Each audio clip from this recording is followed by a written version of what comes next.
Okay, we're learning the Mammar from Torah Or. The second is two Mammarim in Parshas Vayera. We're learning the second one, the Erev. Just talking about the story of Stoim. Before Stoim, it's in today's Chitas Torah reading, the second reading, where Hashem is going to see if the voices that he hears regarding Stom are correct. So the pasuk says, "Hi, Sharon, we're just starting." The pasuk says, "Erdena." Hey, Barbara, we're just starting page. It's on the PDF. It's going to be on page 9. We've learned this mimer many times. So it says like this: Erdena. So we're talking about the story of Stom. So God says, "I'm going to go down, and see and check. Hine haktsakasa is the cry." Now, in Hebrew, the word tzakasa is lashon nekeva, is female. B'chein haba is also female. Ba'asu lashon nekeva lashon zachar. So he wants to see. Hashem says he wants to check if the cry coming to him about Stom, crying about the situation in Stom, and in the female terminology, if it's true and if it's worthy of destruction, or of, like Rashi says, or Yisurim, or if he's going to bring it upon them pain that they should do tshuva. How severe is the situation basically in Stom?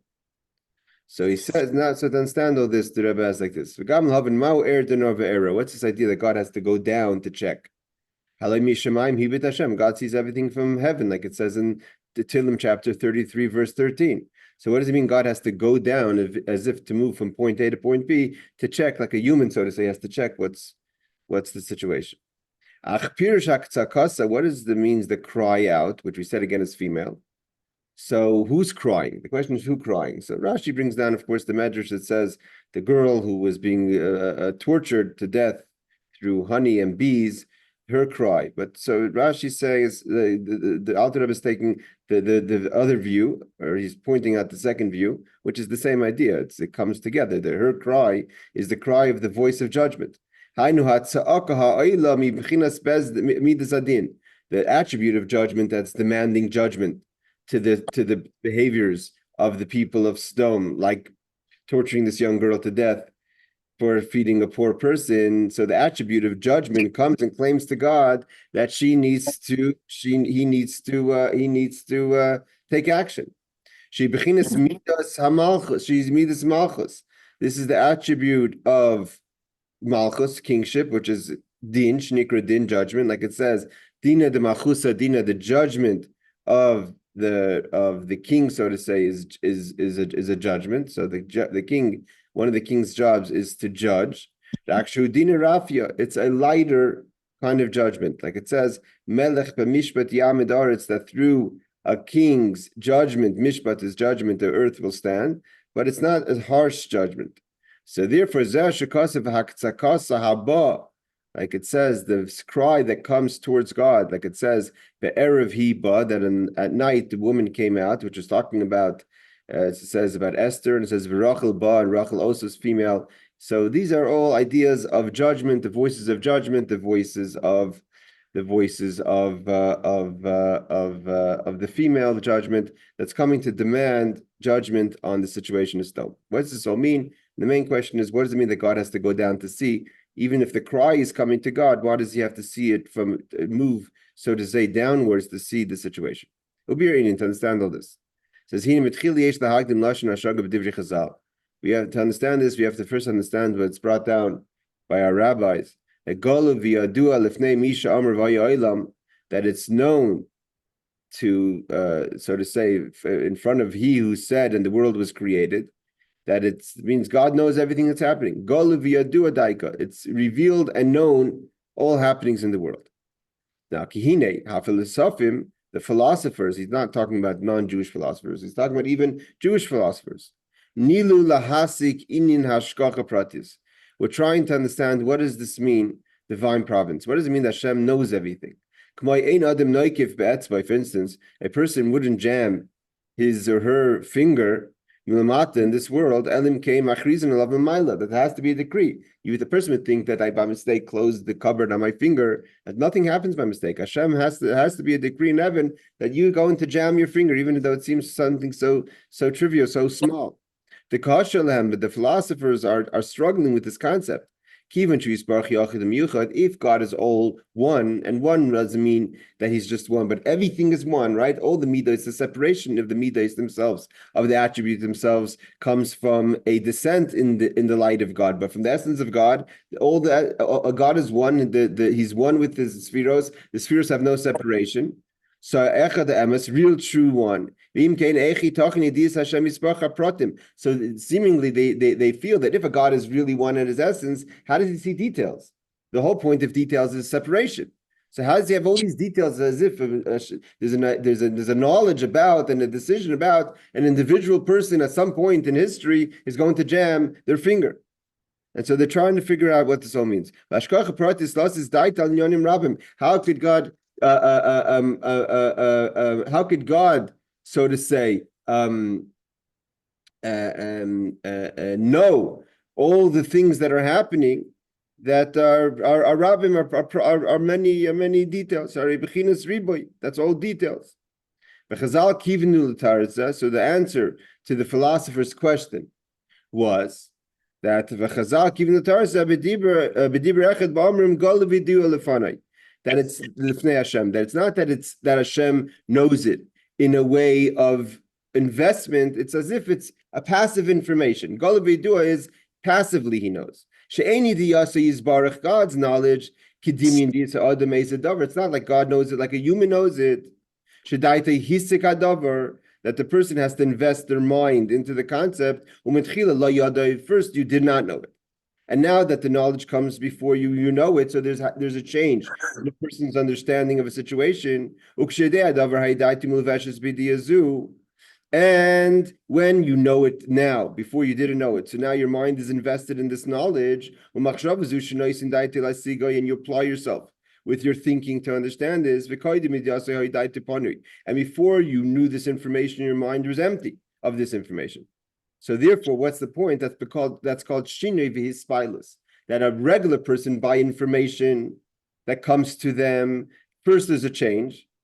The change is that you didn't know it and now you know it. And the spilus is there's the response to the information. When a person doesn't know something, let's say something shocking or something disturbing, so therefore there's there's a change, and there's a spilus. A regular person has change, and then his spilus has effect of information that happens. You have a reaction, so to say. But by Hashem is so by Hashem, though he knows all the worlds and all its details, it doesn't mean that his mind is mislabish and clothed and grasping this information. It's like passive information. That God knows everything, so to say, just as is. And he doesn't have to invest himself and doesn't have to grasp the thing that information. Meaning to say, by Hashem, he knows it without that there's a void of information before, and not that he's affected. He doesn't get nispal. God doesn't get affected by the knowledge. Meaning to say that when a person sins, it's like God gets upset. Because before the person sinned, God wasn't upset, and then you sinned, you offended him. So that's called his spilus. That's an effect. God doesn't get affected by that. God's knowledge of both the present and the future, meaning both as things are happening, and when they will happen, is golavidu. It's known the way it is. It's just happening, but it's not. There's no impression that's happening on there. If when God gives life to something, to its existence, God gives life without having to invest in it. This lapshus means doesn't have to enclose in it. It's from an encompassing energy. So even more so, to know what's happening in the world.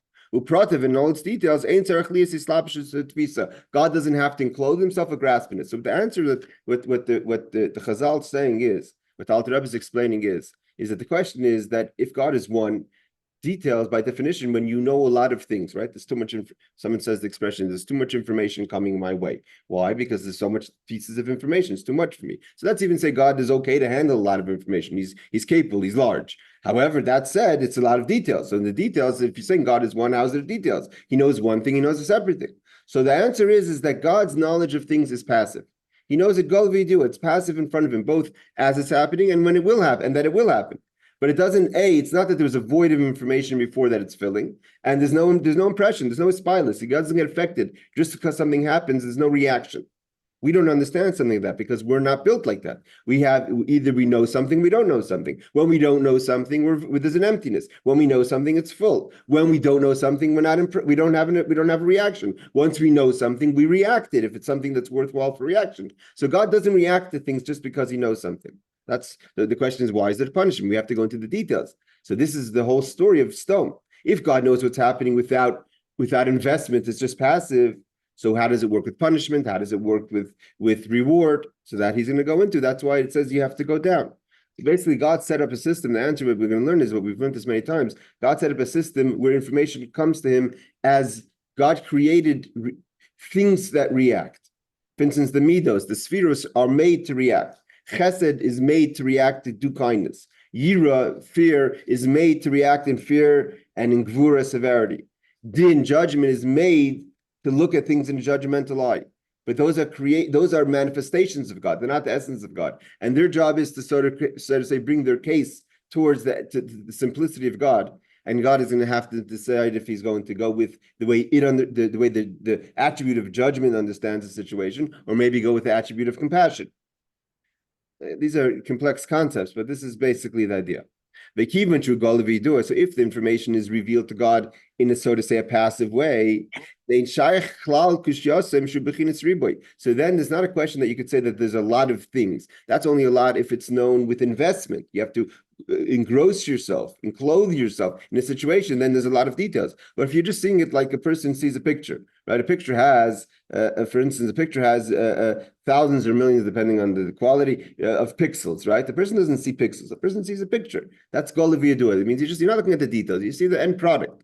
That's how God sees the entire creation for 5,785 years in all its worlds, etc. It's a snapshot. And it's because it's known, and you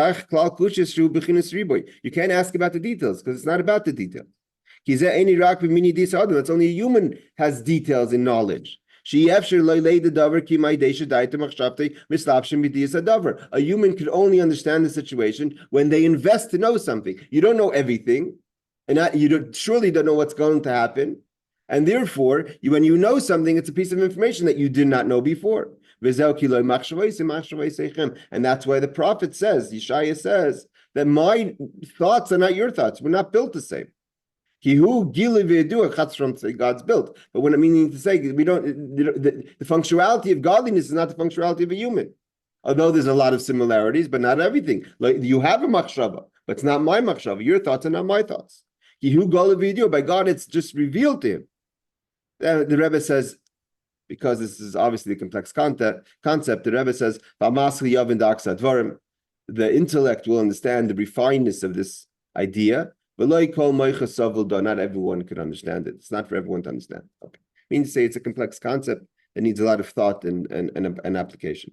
Now he says like this, it says, Shiva Eile Eini Hashem Meshoititim B'chol Haaretz, that there's these seven, so to say, eyes of God. Eini Hashem means eyes of God. Meshoititim is like, shoititim means cruising over the earth. There's eyes that are watching things. Ki Hashem einav mishoititois b'chol haaretz. Then it says the eyes of God are also watching. Another verse. One verse is in the male, in the masculine, and one is in the female. When we say that there's eyes that are scanning, hovering over, watching, that the eyes are not just there, they're there to apply themselves to pay attention. So we do see, there's verses that quotes that there's eyes looking to pay attention, where that does mean to invest themselves, not just to see things in a passive way, they're paying attention. So how does that go with what we just said before, that God is just as a revelation, as if a passive information? This is opposite what we said. It's revealed to God, but not in a way of an investment, that he invests and he gets affected by it. This pilus means affected by it. This says there's both female and male, masculine and feminine eyes watching, so to say, in a way of paying attention. This he explains. The idea is it's known. There's lights and vessels. In simple way, we're not going to go into this. The author doesn't get into the complicated part of it, but the lights are the energy, and the vessels are the definition. For instance, the example given to us when we're younger is lights, holiday lights. If you have a bulb that's red or green or blue, whatever, white, so the light that comes out of the bulb is going to be red, blue, green. The actual light itself that's inside the bulb is clear, and it's the same light that's in every single bulb. It's not that. So the change isn't in the light itself. The change is in the bulb. The bulb is the example of the vessel. So he says that there's Eser Spheres is the 10 attributes which are lights and vessels. When we define that this God has kindness, which is chesed, or gvura, severity, that's the vessel. Means the light is the energy. What energy manifests from that vessel? If it's the vessel is a vessel called kindness, chesed, so the energy is going to, even though the light seemingly is the same light that could go through another vessel, will give off another energy. Just like it could give off another color, it could give off another energy, another attribute. So the definition of something that's called kind, that's the vessel. Or the light itself, that comes from the infinite of Hashem. That's the Yachid, that's the oneness, that's a simple light. It's God created that there should be a vessel. And we have to understand, like it's when you have an extrusion press, right? So if you're going to make an aluminum very hot, so it's going to be soft, or anything that gets soft. So you have a die that has a design. The die has to be stronger than the aluminum, otherwise it'd fall apart. That's the vessel. So the vessel has a lot of strength in it because it dictates the energy of the light. But the light itself is simplistic. The lav me call God has no definitions. He's not called a kind. The essence of God is not kind. When we say God is kind, we're talking about the attributes. Raksha or mislavish bakeli, when the light goes into the vessel. Shu chesed gvur in the vessel itself, then or other midos, other attributes, then the light that manifests through the vessel comes out in a way of kindness or severity. This is why we say, we've learned many times that it says that we daven loy v'loy midaisa. That is, according to the Baal Shem Tov, the Baal Shem Tov says, what does it mean that we daven to Hashem and not to his midos? That even the vessel has an energy that God decided that there should be a vessel, that when the light goes through it is kindness. That has to be, that means it comes from a higher power. How did God, just like I said, the die, the steel that is more powerful than the aluminum has to be made by something. So to Hashem makes that there should be a vessel. And the vessel defines as kindness. And when the simplicity of the light goes in there, it comes out in an attribute of chesed, of kindness. So he says, Shehein, Nikro, Mechinas Kelim, these are the vessels. Shemagbil Mesa'or, they limit the light, not just limit of how much light comes out, but how the light comes out. Is it going to be an energy of kindness or an energy of judgment? And that because of that, all creations come through the vessels. And the vessels give out, because just like the creation is limited, the energy that creates and gives life and vitality to the creation comes in a limited form through the vessels. This is Havas Michael Gabriel. And from that came also the angels. The angels, the fact that Michael is an angel of kindness, means his voice is always to say good things about the world, and especially good things about the Jewish people. And Gabriel sometimes is about Gevura. Machne Michael, and then he has the whole camp of Michael. They're all from the attribute of kindness. And Gabriel is from the word Gavriel is Gever, which is Gvura. So the angel Gavriel is from the attribute of Gvura. The light itself will never be defined as kind or severity. It's only because when it goes through the vessels, it manifests in such a way. So here he gives an example. Just like you can't say a soul is rich, right? That the soul has gold and silver, and the soul is going to give charity of gold and silver or donate gold and silver. It can't. The soul doesn't have the ability to do that. It has to go into a body to have access to material things. Only when it goes into the body. Then the soul, which is the energy, the means here it's kind of a little bit skirting on a complex concept, because where is the consciousness to want to give charity? That's the question. Means he's saying in here, seemingly before he says, if we want to get a little deep into this discussion, before he says that the light is simple, meaning to say it's seeming to give off the impression that the light has absolutely no connection to the differences of kindness and severity. It's only the vessel that creates that there should be kindness and severity. But when he gives an example of the soul, it's not exactly the same thing, because the soul itself has a consciousness to give. It means the soul wants to give. It doesn't have the ability to give because it doesn't have ability to function in a material way. So therefore he says, only when the soul when the soul comes into a body, the soul, the consciousness of the soul, is the one that feels the desire to connect to the poor person and help him or her. But he needs the physical hand to do it. So that's why in Chassidus it really creeps into that the light itself does have the attributes. The light itself is simple with the attributes. It means it's not like a simple light, like the bulb example, that the light itself has absolutely nothing to do with the color red. There is the concept of chesed in the light, but it's so one with everything. All the attributes are like akad b'kli echad. In the light, there is the concept of kindness and severity, but it's not separate. Not separate in any way and form. The only way to separate the energy of the light of chesed and gvura is through the kelim. Like the neshama can only function to give tzedakah, although the soul itself has a consciousness to give. So here we see the fact that he gives that example means that the light also has a consciousness of kindness and severity, but it's in a way that's all one. And to separate it, it only comes to that there's a conversation here. It means what happens? God's having a conversation. The attribute of kindness is saying destroy, have compassion on Sodom, and the attribute of judgment says these are horrible people. So that conversation where there's two opinions being brought in two different ways, that's where there's a separation of the attributes. Now he continues. And because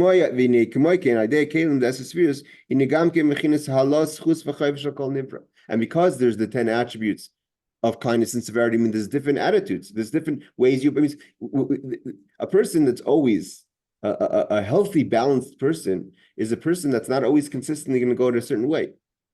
The very fact that we need to see that in the opinions of the house of Shammai, in the Talmud, and the Mishnah, and the house of Hillel in the Talmud and the Mishnah, that they're not always going in a certain way. When a person always leans to a certain way, that means it's not a healthy, there's no mind there. It's only attributes, it's only emotions. You always emotionally respond a certain way to a situation. The very fact that you can never, that's why God in this week's Parsha Vayera says to Avram, Ba'ati Yadaiti, now I know you're real of God-fearing, because you went against, you're not always doing a certain thing. Avram was always kind. To go and to sacrifice his son was not an act of kindness. So because we saw that Avram was able to go away from a consistency of behaviorism that he had up until that point, God was able to see, now I see you're a real person. So a healthy person has the ability to listen to both sides of their attributes and to go one way, even if you're going to lean most of the time to a certain way, but you have the ability to also go into another direction. And that's what it says over here. Through the vessels that manifest the energy of kindness or severity, is halois chus v'chayv shel kol nivri. Every time there's an opinion about a person, does this person deserve to have merit, or is this person to be found chayv, guilty, and needs a punishment, etc. When a person does a sin, he acquires for themselves a sort of say an angel. That is a category is a negative angel that comes to give judgment on that person. It's not just an angel. The attribute of chesed or the attribute of gvura says you've awoken my energy against you. And you make a blemish. The kesem ba'isei malach and that angel. Hamamuna that's supposed to watch. There's an angel. There's an energy that's watching your behavior. And when you do an avera, you're poking that angel. You're making a pagam, you're making a blemish. Angels that get from the positive and from the negative. When you do something negative, you're affecting them. You're bringing out a negative energy, and they come back and complain.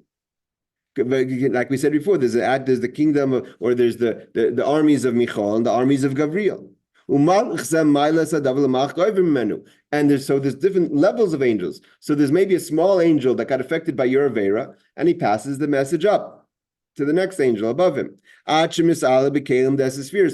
from the angels it goes to the attributes, and it affects the vessel itself. It's like your chesed is supposed to be kind. When you're not acting kind, or you're not doing proper judgment or proper gevura, so you're affecting the vessels that want to come a light of kindness. And so therefore, Achim Salah became less spheres to Malchus, Datsius, Hamslashim Biyah. So the energy that goes into the world of creation gets affected by your behavior. And in that vessel is the simple light. That's what it means, haktsakasa. What does it mean the cry comes up to God? The simple light that is so to say, removed from, like we said, sees everything in a scanning way, not investing, so to say, God's self into this to be affected by the behavior, but it's the light that goes into that vessel, and because it's now the vessel's been damaged by your behavior, there's a current, there's a message given to the light saying something has gone wrong. And only through the vessels say, I'm kindness. You created me to understand kindness and be invested in kindness. And I'm telling you, there was a situation that needs our attention, that kindness is not happening. So it brings it up to the light, which is in the Kelim vessel spheres. Therefore it says, those are the eyes that are scanning. The eyes that are scanning are the angels and the vessels that are watching what is happening in the world, because they do understand and they are affected, and it does bother them, so to say. Those are the vessels of spheres. And they're also the angels that are lower than the vessels. They get chesed, so they're affected when people don't act kind to each other. You're poking the angel. The angel says, why is there no kindness in this world? And these are the masters of the eyes. Eyes meaning to see and to pay attention, not just to see passively, but to pay attention. And there's the masters of the ears. They listen to what people say. They're listening between the words. They're listening to the attitudes of people. And they're scanning all over the earth. Like it says, the Mishnah says clearly, look what's above you. There's an eye watching. And yes, the vessels do scan, and they are invested in it. They engross themselves in how people are behaving. And through that system of eyes, vessels, angels, comes the information to the simplicity of the light. It means the light says, it's almost as if the light, you have to remember, this is all one, it's all godliness. God manifests himself in a way that there should be an energy that pays attention. And that energy comes back to the simplicity of the light that is above. That's why, what does it mean? How does a person affect tshuva? How do you get repentance? How do you fix something? So if the vessel comes and says there's a broken situation, so the light at the end of the day is simplistic. The light not really affected. The light could override the cry of the vessel and say, I hear what you're saying, but I'm looking at it from a perspective that let's give this person another chance, or let's listen to this person's tshuva. And therefore, even Chizkiyahu, who's told by God that you're going to die and you're sick, he davens to Hashem, and Hashem changes the situation, because you could change things, because the light is not going to be affected. The vessel gets upset, but the light itself has to make the bigger decision. Okay, and he says, and the light has it in a way of just knowing. It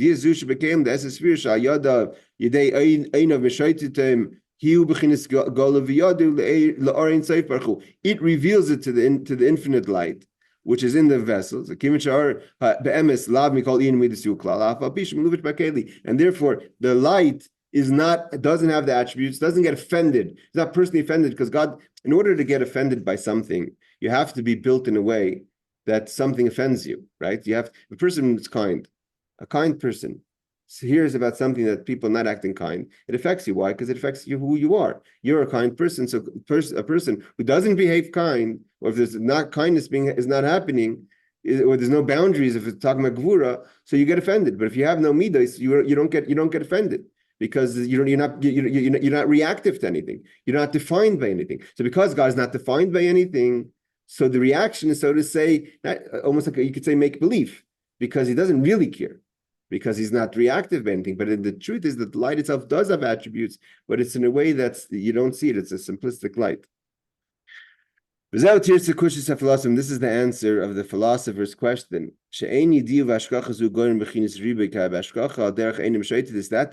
That God doesn't get affected, so to say. There's no multiple by the information is because this that there's eyes that scan who they came, that's only the vessels. But the light that's in the vessels. Is the very fact that the vessels see something. God knows it in a way of passive, because there's no trigger here, there's no reaction, there's no emotion, no connection to a certain way that the other way affects that so to say the light should get upset. Right. So then over here he has the Hagah, which is a very important Hagah, really, a footnote. But if we're going to learn the Hagah, we're not going to finish the Mammar. So in the Hagah itself, it says it goes into the deeper questions, really, of how does this really work, and what is Das Eli and Das Tachtin? What's the different perspectives of Das Eli and Das Tachtin? We'll do a little bit of the Hagah or the footnote. And then at some point, I'm going to jump out to finish the Mammar. Okay. So he says like this. Divine Paradis, look in the Paradis, which is from the Ramak, chapter 8, Gates 4, chapter 9, about this idea. Zoyar. It says, that the eyes are constantly watching. So it says like this. Given the Pirish Ein Hashem, if we're calling them God's eyes, which are the 10 vessels of the worlds of Atzilus, Bri, Yitzia, Asir, which is the four worlds of creation. We said before, these are the vessels and the angels. Now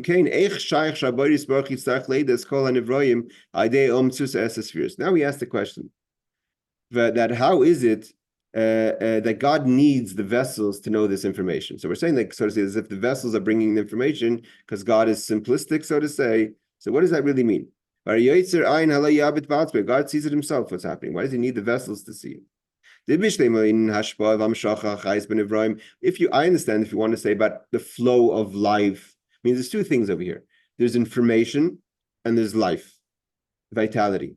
So, and they're going in different directions, obviously, right? Vitality goes downwards, life goes downwards, that's the flow. So because the flow comes from a source of simplistic, of the beyond definition, therefore, okay, it makes sense. It has to go through a system that the so to say the vessels make sure that the flow go in a separate world. Because at the end of the days, what happens in creation is something phenomenal, right? That the infinite of Hashem, the limitless of Hashem, the believable of Hashem creates something finite. So at some point there has to be a connection between the infinite, the believable, and the gvul. And how does God give from infinite life to finite? So that these are all these questions. So where's that connection point? So the connection point is the lights in the vessels. The vessels are separate and the light is simplistic. And that system, there's able to be that there's a limited light and flow going down to creation. Each person, each creation gets what it deserves. The Alter Rebbe says, I understand that, because that's in the system of creation. Why does information have to work that way? It means information is going the other direction, from the world back up to God. So fine that God created the flow has to go in a certain way. But information, who says the information has to go the same way? So he says, my understanding to give life and vitality to creation, it comes to the system of limitations, which is the 10 attributes. Because if there wouldn't be that system, the creations wouldn't be able to take vitality and stay something separate. The exercise of creation is that there should be people and things that are created, right? One person separate from the next. One person feels different than the next. That person doesn't feel connected to God 100%, right? You have to find godliness. That I love God. You're still not losing yourself. If we went without any system, there would be no creation. Everything would be nullified to the oneness of Hashem. That's okay. So that I understand that the life force has to go down in a certain way. But why does information have to come back to God that way? That God knows, he knows everything that's happening in creation. How can we say, God forbid, that God needs a system to get information, otherwise he wouldn't know, so to say. Why do we need these eyes? These vessels that are giving their opinions and watching. God could see it without the vessels. God himself knows everything. He doesn't need the vessels. So therefore, Yaseh, the answer is, it says in Shmuel, Kel Deus Avaya, there's two knowings of God. Deus means opinions, but also knowings. Sheish Beis Bechinas B'das. There's two levels in Das, and understanding. There's Das Elin and Das Tachtin. There's the higher perspective and the lower perspective. Das Elin, the higher perspective, it comes from the Bechina of Saiviv Kolam, it comes from the encompassing energy. Hainu. Kiesh Bechinas Das, Sheidei V'rayas are called, there's a level of godliness, of the das of understanding that sees and knows everything. It actually das bechinas makav, but it's an accompanying piece of information. Like we said before, that there's no ispilus means there's no effect. Information doesn't trigger a response, an emotional response. Knowledge by us, we don't understand that somewhere or another. If you're invested in the information, you're going to respond. If a person doesn't respond to something, it means one or two things. Either the subject doesn't bother the person, or the person's not paying attention. But a person, you see two people, right? People could watch the news. Some people get outraged, upset, hurt, whatever the information, however you respond. Another person say, whatever, I don't care. Why? Because you don't care. But not because the information is wrong, because you don't care. So here he's saying over here that there's no aspirance, there's no. But say by God that he doesn't care because it's not. This is not something that the same person doesn't care. Give that person a subject that he or she does care about, you will get a response. But God about all information is the same way. There's no spilus. There's no response. What does that mean? Not just in a way that's, so to say, God doesn't care about creation. He doesn't see sin in Jacob. All he sees is the love that he naturally has for Jacob. Doesn't mean God doesn't see at all. He sees the sin. He's not going to pay attention to it. He's not going to acknowledge it. That's why Bilam. What does Bilam say? The Yedei Das Elyeh. He's trying to figure out when is the time I can trigger a response from God, because God and what does God say? He doesn't listen to Bilam. Why? Not because Bilam is lying, because the information is not going to affect God. His connection to the Jewish people is above that information. So he's not going to pay attention to it. If you're going to be a tzad, if you're going to be righteous, if you're going to be right, you're not adding to God. And under the positive, it says, on the negative, it says the same thing. And if you're going to do sins, you're not affecting him either. And like it says, God has pure eyes, doesn't want to see the bad. Not that he doesn't know the bad. He's not oblivious to the bad. It's not affecting him. It's like a spider in the palaces in the palace. Samamis is like an insect. You're going to start looking for the insect in the Heichal HaMelech in the king's presence. Doesn't matter. And therefore, it's not just it's not an indifference. It's an elevated level, and that's why that's how a person could get atonement and compassion. Where does compassion come from? When he's not going to personalize the offense. Hashem says, I know what you did is wrong. And if I was going to discipline you, I'll discipline you, but I have compassion on you. I'm going to accept your shlich, I'm going to forgive you. Because he's not been affected. Well, God is above the 10 attributes. Where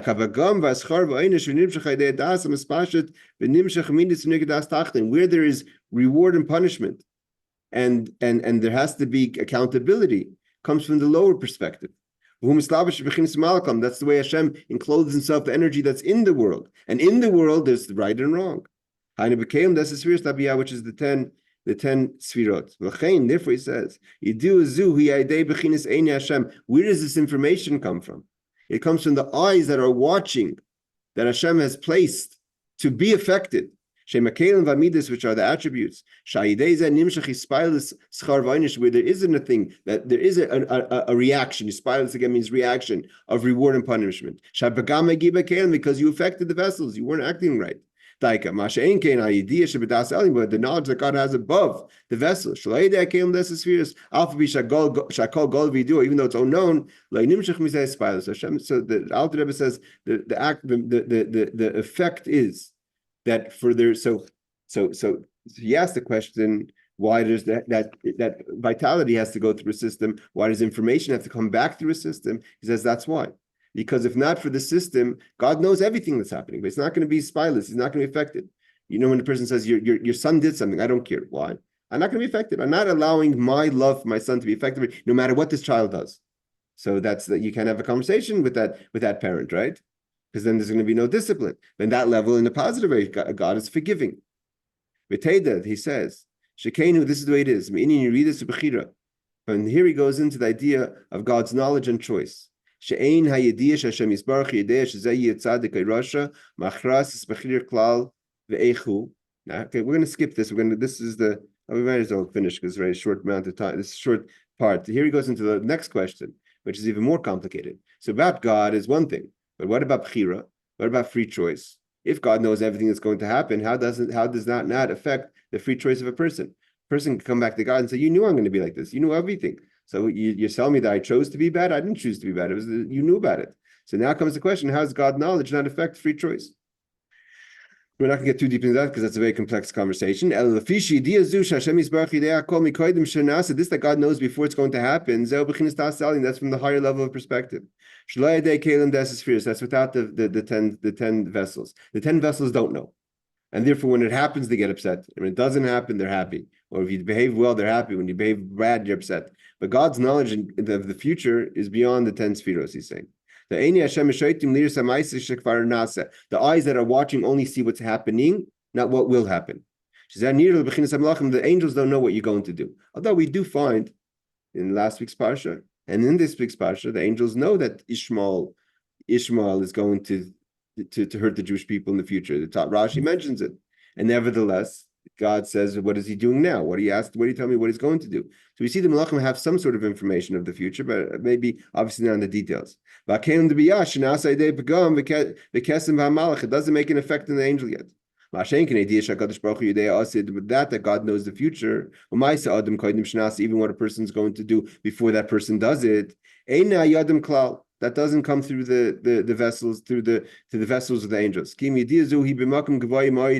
from a very hard place, very high place. In the higher level of God's knowledge. It's an encompassing knowledge that's not affected even by the future, and therefore doesn't even affect the choice. That's the deeper part. That God's knowledge of the future doesn't really affect the choice, which is a complex concept. And therefore doesn't affect the choice. Just like he doesn't know it to be affected by it, he doesn't know it in a way that's going to force it. Although he knows that for sure it's going to happen.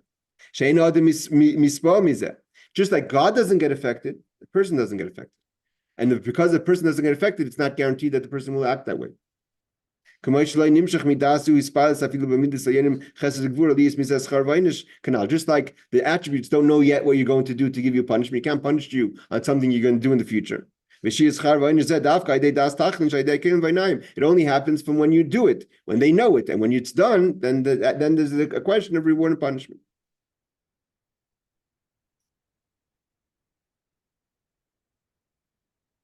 I'm going to skip down in the Haggadah on this page to the last. It's an amazing thing because he says over here that there is a human concept to this kind of perspective of life. Who had it? Yosef. Yosef had the eyes of not looking at the bad. He says, third paragraph from the bottom. This idea that God can know things from above. It says, Ein Hashem le'rev. God is the eyes of God in this way is to those who fear him, those who are close to him. Ayin b'ayin nira, we're going to see eye to eye. Means that we also see it in that perspective. Where do we see that? V'ayin Shem, it says, the Yosef Tzaddik, our Yosef the righteous, the son of Yaakov, who supplied and fed the whole world. Zachal is that he was able to reach that eye, to look above, not to judge people, to be an eye like God's eye, to know information and not to respond to it in a negative way. That's how he's able to be so forgiving to his brothers. Like it says, Ben Paris Ala Ayin, and how did he reach to be such a person that is able to his eyes? It's not. A person could try very hard not to be judgmental. We could make a resolution every morning and say, I won't walk out in the street and judge people. And you're going to start judging people. Why? It's not natural not to judge.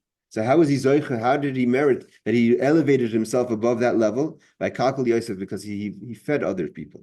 Tov ayin, a good eye, who yivarach, what does a good eye mean? Why is he blessed? And why does he bless?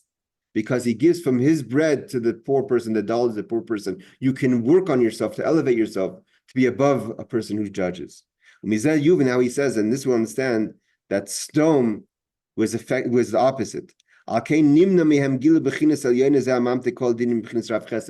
were they not worthy that God should see their sins from a place that he doesn't judge? Because they were so judgmental. They were so opposite of Yosef. God says, if you're going to be judgmental, I'm going to judge you.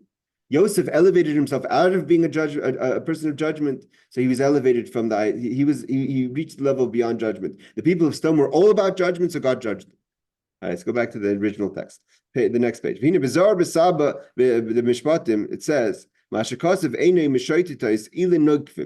so that says, now he's going to explain, what is the difference between the female eyes and the male eyes? And that's masculine. It says also in Zohar, it says,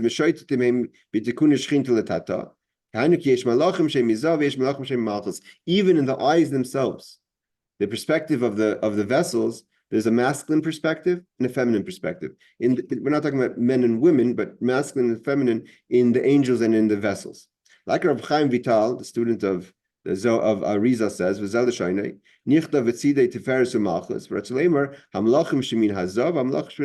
does it mean that there's Tiferes, which is the Midos, the main of the Midos, the beauty and kingship? So kingship is judgment. That's this the angels that come from the level of the attributes, and the angels that come from the levels of the judge of the kingship.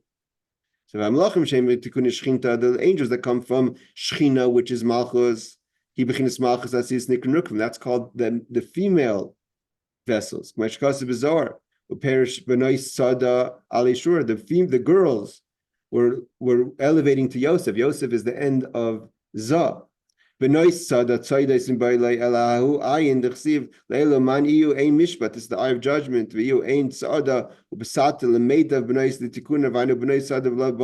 So he says these are he says that is the translated. He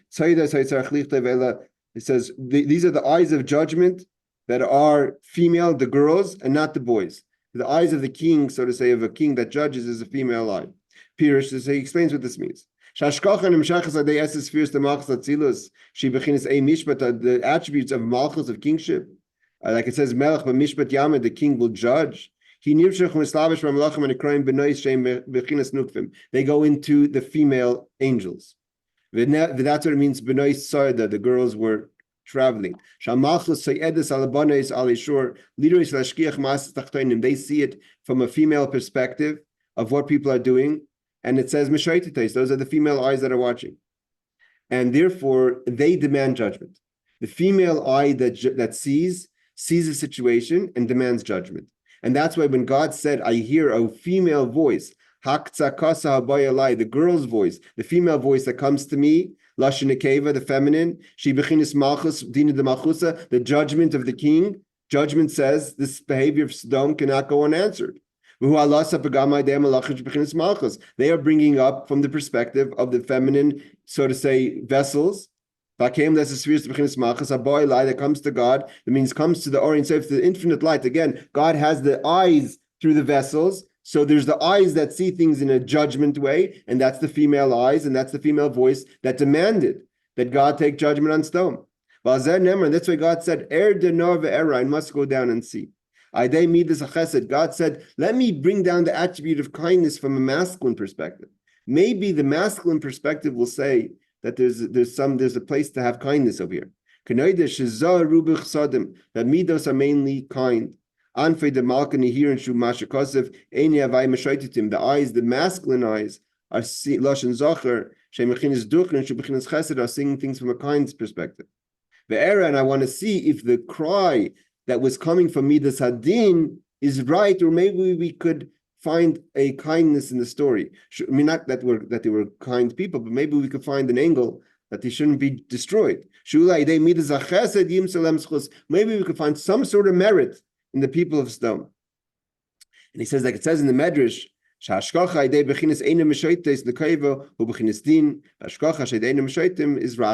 the eyes that see it in the female is judgment, and the eyes that see it in the masculine is compassion. He says like this. Hey Arias, it says that you judge the people and you save the people. The people, meaning the Bezdin, judges and it saves. So which one is it? Are you saving or judging? In every situation, you could find merit or find the person to be guilty. Valkein Amar Zal, Psilna Lali Tibur Mirabban Ladina, the Chav like Igufai. A person once said, I can't judge the situation because I'm close to this person like my body. I'll never see negative. It means not that he's going to judge wrong, but you could always find a way to look at it in a positive spin. Even though the person has to be found guilty, because you're close to this person, because you love this person like your body, you're going to find a way to find a merit in their situation, at least not to punish them so severely. But a person that could have a little bit of distance from the conversation, it's not personal. You're going to see things in a negative way, not because the person's lying in the positive, but in every situation you could spin it. Like it says, by God himself.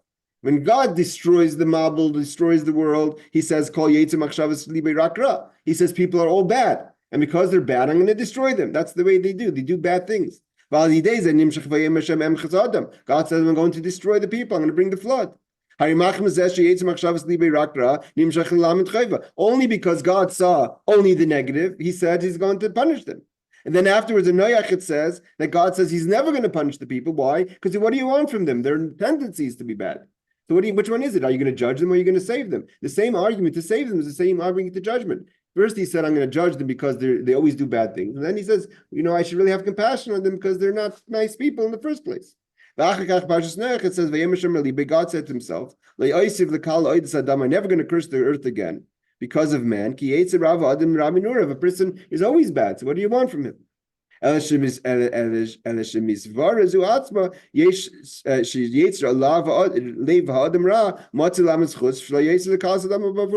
the same argument that he destroyed the world was the same argument that he saved the world, that he will never destroy the world again. So we see that in every argument you can look at it from a positive perspective or a negative perspective. And that's why God said, I want to hear the voice. I want to hear, maybe we could spin this in a positive way and we don't have to destroy Stoi. Because why? Because God was in the kind mood. And in a kind mood, you can always try to find things in a kind way. And that's why he says, when he smelled the sacrifice of Noach, it changed his mood. It caused God to be in a kind, so to say, attribute, and therefore he was able to find merit in the same argument that he found to judge. This is what it means, I'm going to go down. The voice that cried out to God from below, which is gvurais or chayzer, was a response to the actions. God said, I have to go down from my simplicity to invest myself in the attributes and see it from the attributes perspective, but through chesed, kindness, maybe we could change the situation. Maybe through the eyes of chesed, we could, just like we found an argument that never to destroy the world again, for the same argument that we said we're going to destroy the world. Why? Because God was in a kind, so to say, perspective. Maybe in a kind perspective, we won't destroy stone. And therefore God says, is the sin so great that I can't overlook it? Even the attribute of kindness can't help stone. As kol, then I have to destroy them. But if I could find some sort of merit, I could find the merit. Says the Medrash says, let the attribute of compassion go into the attribute of judgment. And it says, go from the level of compassion to judgment. Maybe I could penetrate the judgment with attribute of compassion, and we could see things in a different light. And he says, okay, he finishes off. We're going to stop over here. But the idea is that the attribute of what Hashem is, this amazing Mammar that is obviously in shorthand, and there's a lot of explanation, a lot of discussion. This is the fundamentals of belief in God, the idea of free choice, that belief of God's watching everything.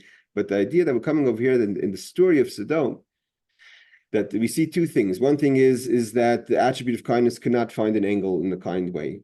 Even if the voices of judgment came up, the voices of judgment of kindness couldn't penetrate. And the main thing is because they judged people. Had they been able to get themselves out of being judgmental, A, they wouldn't have behaved so bad. B, then they could have been been elevated outside of the attributes that maybe we should have, God would have had compassion on them. But because they were very judging, and they judged everyone in a harsh way, the way that we know all the stories of Sdom that's brought down in the Medrash, therefore the judgment came in a harsh way. All right, everyone. Laila Tov, thank you for joining. I know it's a complex mimer. Every time we learn it, it's beautiful to learn, but it's a hard mimer. But it's all these are the fundamentals of Judaism and Chassidus. Laila Thank you, Tov. Rabbi. Laila Tov.